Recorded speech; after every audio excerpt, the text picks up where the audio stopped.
త్రివిధం నరకస్యేదం ద్వారం నాశనమాత్మనః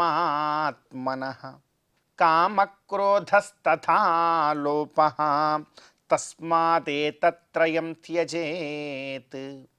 అత్యంత పవిత్రమైనటువంటి ఈ వైశాఖ మాసంలో శుభోదయ వేళలో దేవదేవుడైనటువంటి శ్రీమన్నారాయణుణ్ణి, కలియుగ ప్రత్యక్ష దైవమైనటువంటి శ్రీ వెంకటేశ్వర స్వామి వారిని పరిపర విధాలుగా శరణాగతి చేస్తూ ఉత్తమమైన ఈ వైశాఖ మాస శుభోదయ సమయాన్ని మనం చరితార్థం చేసుకుంటూ ఉన్నాం. ఈ వైశాఖ మాసంలో మనందరి యొక్క ప్రధానమైనటువంటి కర్తవ్యం గోవిందుడి యొక్క ఆరాధన. గోవిందుణ్ణి, శ్రీమన్నారాయణుణ్ణి ఎంతగా భక్తి ప్రపత్తులతో మనం ఆరాధన చేస్తామో అంత గొప్పదైనటువంటి మహాభాగ్య రూపమైనటువంటి ఫలాన్ని మనందరం కూడా పొందగలుగుతాం. భగవద్ అనుగ్రహాన్ని పొందాలి అంటే కొన్నింటికి మనం దూరంగా ఉండాలి. అవి ఏమిటి? అవే అరిషడ్వర్గములు అంటారు. మనం అంటే 6 రకాలైనటువంటి శత్రువులు. కామ, క్రోధ, లోభ, మోహ, మద, మాత్సర్యములు. వాటికి ఎంతగా దూరంగా ఉంటామో భగవంతుడికి అంత చేరువగా ఉంటాం మనం. అందుకే శాస్త్రం అంటోంది త్రివిధం నరకస్యేదం ద్వారం నాశనమాత్మనః. ఈ ఆత్మకు నరకం వైపుకు తీసుకొని వెళ్ళే ఒక 3 ద్వారాలు ఉన్నాయి. ఇవి ప్రధానమైనటువంటి ద్వారాలు. ఈ ద్వారాల గుండా ఆత్మ వెళ్ళిందా ఇంతే. ఇది ఆ ద్వారము తరువాత ఉండేటువంటిది నరకమే. ఏమిటది అని అంటే చెప్తూ ఉన్నారు త్రివిధం నరకస్యేదం ద్వారం నాశనమాత్మనః కామః క్రోధః తథా లోభః. కామ, క్రోధ, లోభం ఈ 3 ద్వారాల గుండా జీవుడు ప్రవేశించాడా, తర్వాత మిగతావి కూడా వచ్చి అంటుకుంటాయి. ఇక అట్నుంచటు నరకానికే వెడతాడు, భగవంతుడికి చేరువ కాలేడు. అందుకే కోరికను చాలా జాగ్రత్తగా మనం నియంత్రించాలి. మొట్టమొదట కార్యం అదే. భగవదేతరమైనటువంటి సకల విషయముల యందు కోరికను త్యజించాలి. భగవద్ విషయక ఇచ్ఛ మాత్రమే మనలో ఉండాలి. క్రోధ, క్రోధము ఎవరి యందు ఉండడానికి వీల్లేదు, దానిని జాగ్రత్తగా చూసుకోవాలి. లోభ, లోభ గుణాన్ని పొందకూడదు. ఈ 3ంటిని జయించగలిగామా మిగతా అరిషడ్వర్గాలను కూడా జయించగలుగుతాం. అప్పుడు ధర్మ మార్గంలో భక్తి ప్రపత్తులతో ముందుకు సాగగలుగుతాం మనందరం కూడా. అందుకే శాస్త్రం చెప్తోంది త్రివిధం నరకస్యేదం. నరకస్య ఇదం ద్వారం. 3 రకాల ద్వారములు, ఈ 3 కలిసి ద్వారంగా ఉన్నాయి. ఆ ద్వారము గుండా నీవు ప్రవేశించావా ఆ ద్వారము తరువాత నరకమే ఉంటుంది. త్రివిధం నరకస్యేదం ద్వారం నాశనమాత్మనః. అలా వెళ్ళావా నీ ఆత్మకు నాశనమే. కామక్రోధస్తథా లోభః తస్మాత్ ఏతత్రయం త్యజేత్. కనుక ఈ 3ంటిని నీవు విడిచిపెట్టేసేయి. ఈ 3ంటిని విడిచిపెట్టగలిగేటువంటి శక్తి నీలో కావాలి అనంటే భగవంతుడి యందు నీవు భక్తితో ఉండు. తావదార్తిస్తథా వాంఛా తావన్మోహస్తథా సుఖం యావన్న యాతి శరణం త్వామశేషాఘనాశనం అనేటువంటి శరణాగతి తత్వాన్ని గురువులను ఆశ్రయించి నువ్వు అర్థం తెలుసుకో. అలా అర్థం తెలుసుకున్న నాడు నిజమైనటువంటి భక్తి ఏమిటో తెలుస్తుంది. ఆ నిజమైన భక్తితో భగవంతుడికి 2 చేతులు జోడించి నీవు అలా నిలబడ్డావా కామక్రోధాదులు భయపడి నిన్ను విడిచిపెట్టి వెళ్ళిపోతాయి. కాబట్టి భగవత్ కైంకర్యమే వీటన్నింటికీ సమాధానం అంటోంది శాస్త్రం. మరి అటువంటి గొప్పదైన భగవత్ కైంకర్యంలో ఉండగలిగేటువంటి అదృష్టాన్ని మనందరం కూడా పొందుతూ ఈనాటి తిథివార నక్షత్రాలలో ఉండేటువంటి తత్వాన్ని కాస్త మన జీవితానికి అన్వయించుకునే ప్రయత్నం చేద్దాం. ఈ రోజున మే నెల 11వ తేదీ, వైశాఖ మాస కృష్ణపక్ష నవమి తిథి. ఈ రోజున నవమి తిథికి అధిదేవత దుర్గా అమ్మవారు. ఈ రోజున దుర్గా అమ్మవారి యొక్క ఆరాధన మనందరికీ కూడా క్రాంతిని, శక్తిని అందజేస్తుంది. అదేవిధంగా ఈ రోజున నక్షత్రం శతభిష నక్షత్రం. ఈ నక్షత్రమునకు అధిదేవత వరుణుడు. ఈ రోజున వరుణారాధన సస్యశ్యామలత్వ సిద్ధిని మనకిస్తుంది. అదేవిధంగా ఈ రోజున వారం సోమవారం. పరమశివుడి యొక్క ఆరాధన మనకు జ్ఞానాన్ని కలుగజేస్తుంది. కనుక ఈ తిథివార నక్షత్రాల్లో ఉండేటువంటి తత్వాన్ని మన జీవితానికి అన్వయించుకొని గోవిందుడి యొక్క అనుగ్రహంతో ఈ వైశాఖ మాస శుభోదయ సమయాన్ని మనం చరితార్థం చేసుకుందాం. శ్రీ మహాలక్ష్మియట సింగారాలకే మరుదు, కాముని తల్లియట చక్కదనాలకే మరుదు. శ్రీ మహాలక్ష్మియట సింగారాలకే మరుదు, కాముని తల్లియట చక్కదనాలకే మరుదు. సోమునితో బుట్టువట సొంపు కళలకే మరుదు. కోమలాంగి ఈ చూడి కుడుతనాంచారి, చూడరమ్మ సతులాల శోభాన పాడరమ్మ కూడున్నది, పతి చూడి కుడుతనాంచారి.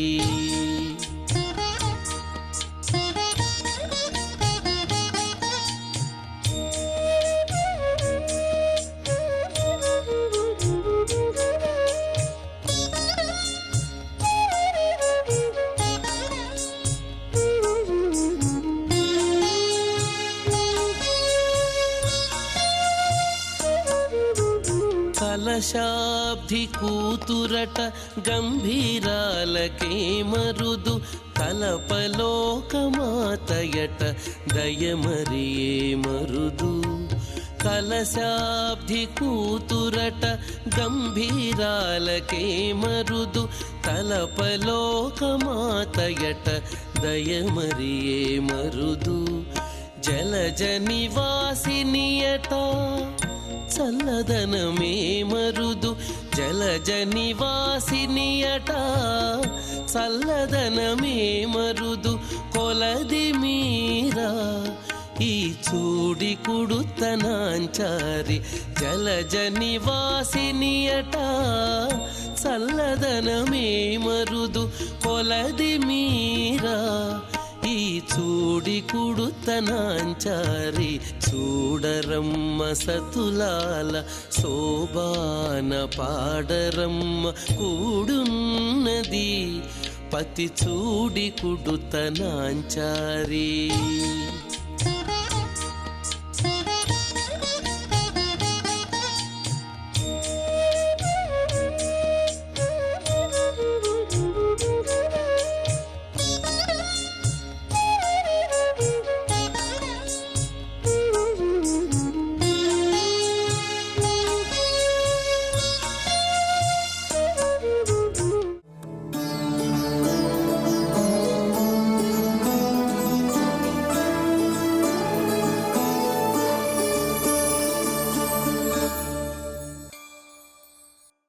శృతీనాముత్తరం భాగం వేగవత్యాశ్చ దక్షిణం, కామాదదివ సంజీయాత్ కశ్చిదద్భుతకేసరీ.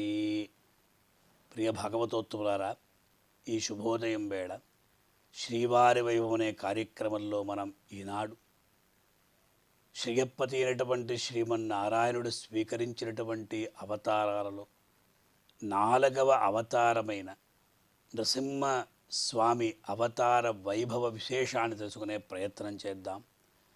కామాసికాష్టకం అనేటువంటి స్తోత్రంలో ఒక అద్భుతమైనటువంటి శ్లోకం.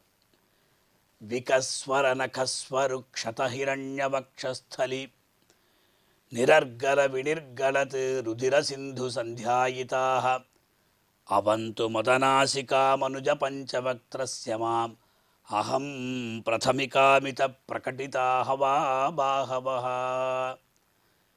నరసింహస్వామి వారి యొక్క స్వరూపం ఎలా ఉంటుంది? ఎందుకోసం అవతరించాడు, అవతరించినటువంటి ప్రయోజనం ఏమిటి, ఆ హిరణ్యకశిపుని ఎలా సంహరించాడు అనేటువంటి విషయాన్ని తెలియజేసేటువంటి శ్లోకం. అంటే హిరణ్యకశిపుడు ఎన్నో కోరికలను కోరాడు. నాకు ఈ ప్రకారంగా మరణం సంభవించకూడదు అన్నారు. అదంతా భగవంతుడికి తెలుసు. తను ఎలా అవతరించాలో అని కూడా తెలుసు. ఎవ్వరికీ తెలియకుండా ఇది సద్యోజాతమైనటువంటి అవతారం నరసింహావతారం. ముందుగానే అవతారాన్ని అనుకోలేదు. రామకృష్ణాది అవతారాల్ని అనుకున్నారు. నేను భూలోకంలో అవతరిస్తాను, అప్పుడు ఈ రాక్షస సంహారం చేస్తాను అని ప్రతిజ్ఞ చేశాను. కానీ నరసింహావతారం అటువంటిది కాదు. అదృశ్యత అత్యద్భుత రూపం ఉద్వహన్ స్తంభే సభాయాం నమృగం న మానుషం అన్నారండి. ఎంత అద్భుతం! అటువంటి ఆ స్వామి అవతరించి ఏం చేశారు? ఒక పక్క ప్రహ్లాదుణ్ణి అలా హింసించాడు హిరణ్యకశిపుడు. ఆ కోపం కట్టలు తెంచుకుంటున్నది స్వామికి. అవకాశం కోసం ఎదురు చూస్తూ ఉన్నాడు. అవకాశం వచ్చినది. హిరణ్యకశిపుని ఎలా చీల్చి చెండాడాడు అంటే వికస్వర నఖస్వరు క్షత హిరణ్యవక్షస్థలి. వికస్వరం అంటే బాగా వికసించినటువంటి నఖములు. నఖములు అంటే గోళ్ళు. ఆ గోళ్ళే ఏమవుతున్నాయంటే స్వరు అంటే వజ్రాయుధ. వజ్రాయుధం ఎంత తీక్షణంగా ఉంటుందో ఆ ప్రకారంగా మనం లోకంలో ఉన్నటువంటి మనం అనుకుంటూ ఉంటాం ఈ గోళ్ళకేం పని అని. కానీ ఈ గోళ్ళు, ఈ నఖములే అక్కడ ఆయుధంగా మారినది భగవంతుడి. భగవంతుడు ఆ ప్రకారంగా ఆయుధంగా చేసుకున్నాడు. ఎందుకంటే వేరే ఆయుధాలతో తనకు చావు రాకూడదు అని హిరణ్యకశిపుడు కోరాడు. ఇంకా బ్రహ్మదేవుడు అన్నీ ఇచ్చేశాడు. ఇక ఏం చేయాలంటే నఖములనే, ఈ గోళ్ళనే ఆ స్వామి ఆయుధంగా చేసుకున్నాడు. కనుక ఇది వజ్రాయుధంగా ఉన్నది.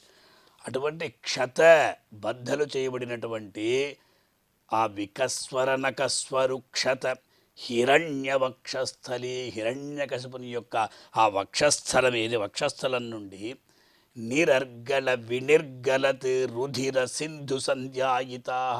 నిరర్గళ వినిర్గలత్ అంటే ఆ హిరణ్యకశిపుని యొక్క వక్షస్థలాన్ని ఎప్పుడైతే పెకలించా, నఖములతో ఆ రంపాల వలె ఉన్నటువంటి వజ్రాయుధ సదృశమైనటువంటి నఖములతో ఎప్పుడైతే అతని యొక్క వక్షస్థలాన్ని చెండాడాడు, ఆ సమయంలో ఆ లోపల నుండి రక్తం, ఆ రుధిర ప్రవాహమలా పెళ్ళుబిగుతూ ఉన్నది. అదే చెప్తుంది నిరర్గల వినిర్గలత అన్నారు. అంటే అడ్డు లేకుండా వినిర్గలత బయటికి వస్తున్నటువంటి రుధిర సింధు సంధ్య. రుధిరం అంటే రక్తం, అందువల్ల అది ఎర్రగా ఉంటుంది. సింధు సంధ్యాయిత అని చెప్పినప్పుడు అదంతా కూడా ఒక నదిగా చెప్తుంది. సింధు అంటే నది. ఆ పారేటువంటి ఆ రక్త ప్రవాహం ఏదైతే ఉందో అది ఒక నదిగా ఉన్నది. భగవంతుడి యొక్క నృసింహస్వామి యొక్క గోళ్ళంతా కూడా సంధ్యాయితాహ, ఇదంతా కూడా ఎర్రబడ్డాయి. ఆ రక్తం చేతు తడిసింది కనుక మదనాసిక మనుజ పంచవక్త్రస్య. ఆ నృసింహస్వామి యొక్క బాహువులు ఎలా ఉన్నాయంటే అహం ప్రథమికామిత ప్రకటిత హవా బాహవ. అంటే భగవంతుని యొక్క బాహువులు ఒకదానికొకటి పోటీ పడుతున్నాయట. నేను ముందు నేను ముందు నేను ముందు అని. కారణం ఏమిటంటే స్వామి ఏమో శత్రు సంహారం చెయ్యాలని సిద్ధంగా ఉన్నాడు. శత్రు సంహారం ఎందుకు చెయ్యాలి అంటే తన యొక్క భక్తుడిని రక్షించాలి. అంచేత ఈ బాహువులు కూడా ఆ శత్రు సంహార విషయంలో, భక్తుల రక్షణ విషయంలో అవి కూడా పోటీ పడుతున్నాయని ఎంతో చక్కగా దేశికుల వారు ఇక్కడ అహం ప్రథమికామిత ప్రకటిత హవా బాహవ అన్నారు. వాస్తవంగా పోతనామాత్యుడు ఎంతో చక్కగా శ్రీమద్ భాగవతంలో ఈ విషయాన్ని తెలియజేస్తున్నాడు.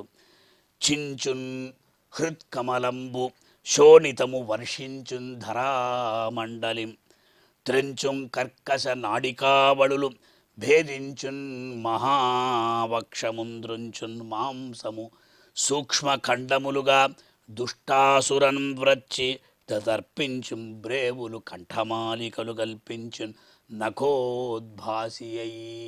ఎంత చక్కగా వర్ణిస్తున్నారు. అంటే నరసింహస్వామి ఆ రాక్షసేశ్వరుని యొక్క గుండెలు చీల్చి ఆ భూమి మీద నెత్తురు కురిపించాడు. ఆ రాక్షసుని యొక్క కఠోర రక్త నాళాలు తుత్తునిగా అతను త్రుంచివేశాడు. అలాగే కఠినాతి కఠినమైనటువంటి ఆ వక్షస్థలాన్ని పగలగొట్టాడు. నిశాచరుని యొక్క కండరాలంతా కూడా ముక్కలు ముక్కలుగా ఖండించాడు. ఆ వాడి ఆ నెత్తుటి ప్రేములు లాగి తన యొక్క కంఠంలో మాలికలుగా వేసుకున్నాడు. దుష్టాత్ముని ఈ విధంగా అత్యుత్సాహంతో చంపి ఆ నరసింహస్వామి నఖప్రబలతో ప్రచండంగా ప్రకాశిస్తున్నాడు అని ఎంతో చక్కగా ఇక్కడ వర్ణించారు. అంటే స్వామివారి యొక్క ఆ రూపం అటువంటి నరసింహస్వామి అన్నారు. అందువల్ల ఆ రూపాన్ని చూసి అందరూ భయపడ్డారు కనుక. కానీ భగవంతుడు ఆశ్రితుల్ని చల్లగా చూస్తాడు.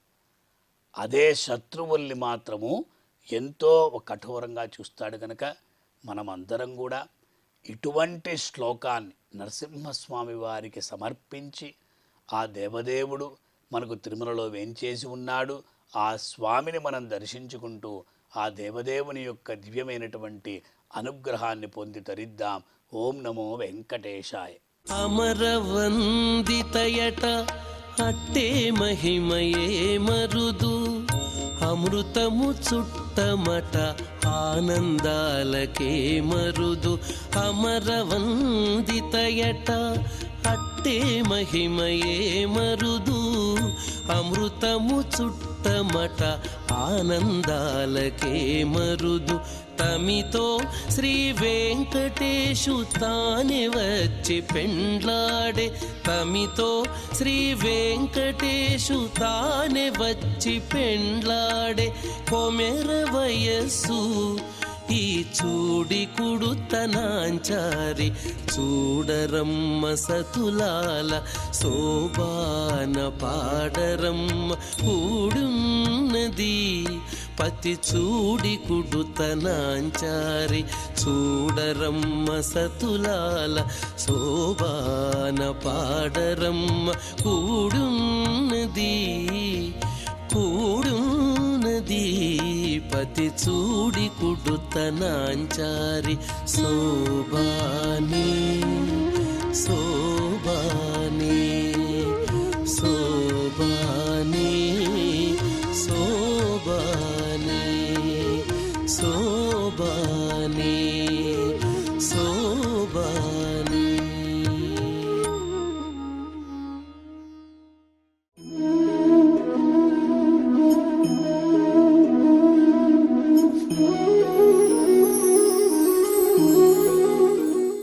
దేవదేవుని యొక్క పంచాయుధముల ఆనుపూర్విలో నందకము అనే పేరు కలిగినటువంటి ఖడ్గము ఎంతో పదునైనటువంటి ఖడ్గము.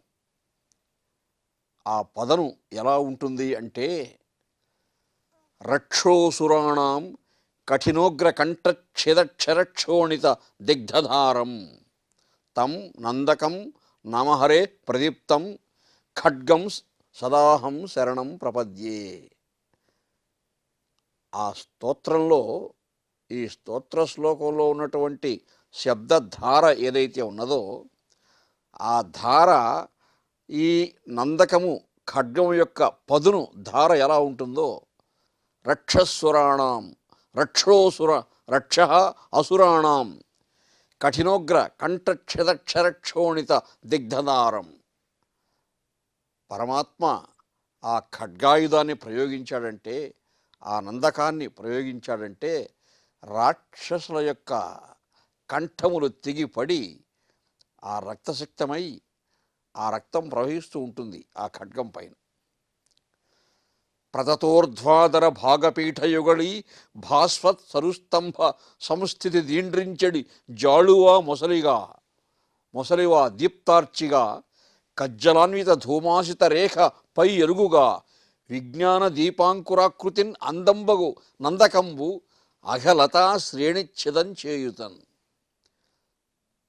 అఘములు, దోషములు, పాపములు అంటే జీవునిలో అల్లుకున్నటువంటి ఈ అజ్ఞానారణ్యము, పొదల యొక్క సమూహం అరణ్యము. ఆ పొదలన్నింటినీ కూడా ఖండించే శక్తి ఈ ఖడ్గానికి ఉన్నది. విజ్ఞాన దీపాంకురాకృతి. ఖడ్గం సుదీర్ఘంగా ఉంటుంది. ఖడ్గావేతే ప్రమాణౌతౌ తప్తహాటక భూషణవు. రామలక్ష్మణులు అటువంటి ఆ ఖడ్గములు ధరించి పంపా సరోవర తీరంలో తిరుగుతూ ఉంటే నిర్ముక్త భుజగానివా అంటాడు వాల్మీకి మహర్షి. కూసం విడిచినటువంటి భయంకర సర్పాలు ఎలా ఉంటాయో అంత సుదీర్ఘంగా ఉన్నాయంట వాళ్ళు ధరించిన ఖడ్గాలు. అది చూసి సుగ్రీవుడు భయపడిపోయాడు. అంత భయంకరంగా ఉన్నాయి ఆ ఖడ్గాలు. రాముడు లక్ష్మణుడు ధరించిన ఖడ్గాలు, ధనుర్బాణాలతో పాటు ఖడ్గాలు కూడా ధరించున్నారనమాట వాళ్ళు. అటువంటి ఈ ఖడ్గం రక్ష అసురాణం కఠిన ఉగ్ర కంఠఛేద క్షరక్షోణిత. వాళ్ళ కంఠములు ఛేదించినందువల్ల తొలగినటువంటి రక్తధారలతో నిండినదై మనోజ్ఞంగా ఉన్నటువంటి ఆ ఖడ్గాన్ని నేను ఆశ్రయిస్తూ ఉన్నాను. అదే భావనతో కృష్ణదేవరాయల వారు కూడా మొసలి, భయంకరమైన మొసలి ఎలా ఉంటుంది, అలా మొసలి పనుకొని భయంకరంగా కూరలు చాచి నోరు తెరిచినప్పుడు ఎలా ఉంటుందో ఈ ఖడ్గం జాళువా మొసలివా దీప్తార్చిగా కజ్జలాన్విత ధూమాసిత రేఖపై ఎరుగుగా. ఖడ్గం యొక్క అంచు భాగాలు తళతళ మెరుస్తూ ఉంటాయి. ఖడ్గం యొక్క మొదలు మరొక అంచు ఎలా ఉంటుందంటే బాగా నల్లగా ఉంటుంది, లోహం. అంటే దీపాంకురాకృతి. దీపం కూడా ప్రమిద కింద నల్లగా ఉంటుంది, పైన విరుగుతూ ఉంటుంది. అలా విజ్ఞాన దీపాంకురాకృతి నందంబగు నందకంబు అఘలతా శ్రేణిచ్ఛదం చేయుతన్. ఇక్కడ ఖడ్గము అంటే వాక్కును కూడా ఖడ్గంగా మనం భావించవచ్చు. శ్రీకృష్ణ భగవానుని యొక్క దివ్య వాక్కులు అనే ఖడ్గాలతో అర్జునుని అంతరంగంలో వ్యాపించినటువంటి మాయను తొలగించాడు ఆ ఖడ్గంతో. భగవద్గీత ప్రబోధము, శ్రీకృష్ణ భగవానుని యొక్క మధుర వాక్కులు, దివ్య వాక్కులు, ప్రతి వాక్కు ఒక ఖడ్గమే. ఆ ఖడ్గం వెళ్ళి అర్జునునిలో ఆవరించి ఉన్నటువంటి ఆ అజ్ఞానం అనే పొదలని ఛేదించి శుభ్రపరిచినందువల్ల అర్జునుడు నిర్మలాంతఃకరణంతో, ఆయన ప్రశాంతంతో విజృంభించాడు. నష్టో మోహ స్మృతిర్లబ్ధ తత్ప్రసాదాన్మయాచ్యుత అని. తాళ్లపాక అన్నమాచార్యుల వారు కూడా నందకాంశ సంభూతుడు అని చెప్పారు పెద్దలు. స్వామి యొక్క నందకం యొక్క అంశతో జన్మించాడని. కాబట్టే అన్నమయ్య వాక్కులో కూడా పదునైనటువంటి ధార కనిపిస్తుంది. ఏ సంకీర్తనలో చూచినా కానీ తిరుమలగిరిరాయ దేవరాహుత్తరాయ సురత విన్నాణరాయ సుగుణ కోనేటిరాయ సకల వైభవరాయ సామ సంగీతరాయ సర్వమోహనరాయ, ఇలా ఆ ధార అలా సాగిపోతూ ఉంది. అవిచ్ఛిన్న ధారా ప్రవాహము, అభంగ గంగా ప్రవాహము. అంటే ఆ ధార ఎక్కడి నుంచి వచ్చింది? ఆయన నందకాంశంలో పుట్టినటువంటి వాడు కాబట్టే అటువంటి ధారా ప్రవాహంతో విజృంభించాడు. అటువంటి వాగ్ధారా ప్రవాహంతో విజృంభించి పరమాత్మను 32,000 సంకీర్తనలు గానం చేసి మెప్పించగలిగినటువంటి మహానుభావుడైనాడు. కాబట్టి పరమాత్మని వాక్కు ఖడ్గమే, ధరించిన నందకము ఖడ్గమే. ఖడ్గం సదాహం శరణం ప్రపద్యే. అటువంటి ఖడ్గాన్ని నేను శరణు వేడుతున్నాను అని దాసులు ఆ ఖడ్గ సంకీర్తనం చేస్తారు.